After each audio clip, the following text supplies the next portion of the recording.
It's your friendly math tutor, Miss C here, and we are talking exponential functions. Today, we are turning a word problem into an exponential equation and finding a value. So here's our problem. Fort Worth, Texas has an annual growth rate of 1.83%.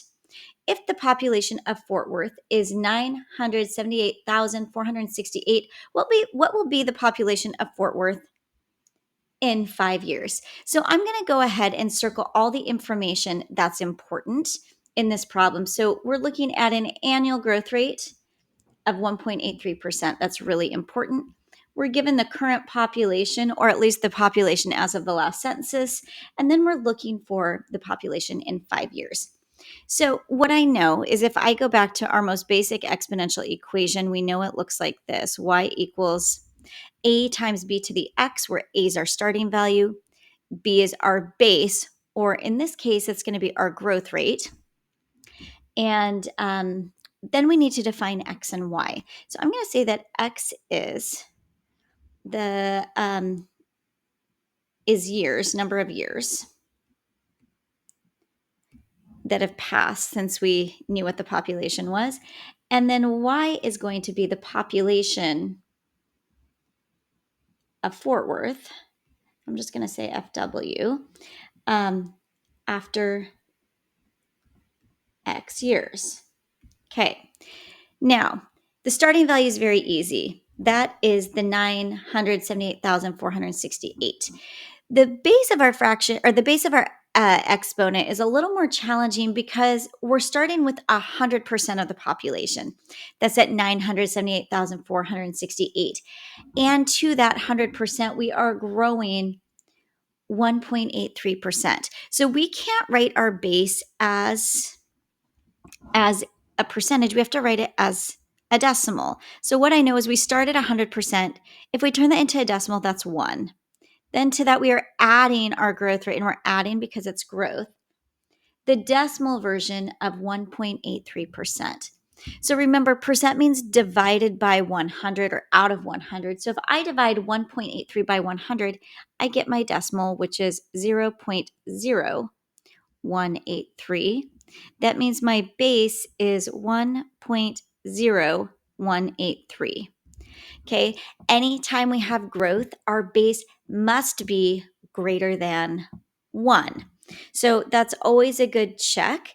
And if it's decay, our base always has to be less than 1. But our base is always the amount that we're keeping. So either the amount we're growing, or if it's decay, the amount that we maintain. So here we go. Let's write our equation. Y equals our starting value,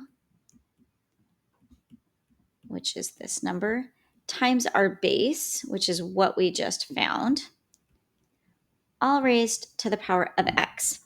So that's our equation. Okay, now if we are going to find the population in 5 years, all I'm going to do is change this x to a 5. And I'm just going to pop this whole equation into my calculator. Now, be careful here. The only thing that's getting raised to the 5th power is your base, your 1.0183. So if you just put this straight into your calculator, my brand preferences, I really like the Casio scientific calculators.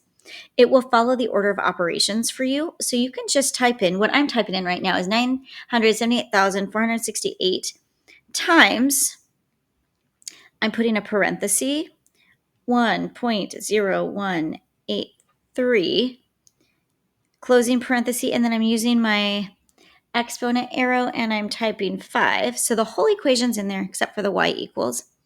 And when that happens, I get this number. And I'm just rounding to the nearest person. Okay, whole person. Okay, so, and actually it should be 6 because you can't have part of a person. So I'm going to round up to the next person. So if I go backwards, I've got 3 here. I've got 3 here. So in 5 years, the population of Fort Worth, if it grew like on average of 1.83% annually, would be 1,071,336 people. Okay. And that is how you write an equation for exponential growth from a word problem and find a value. Make sure to subscribe for more math videos. Till next time, remember, you've got this.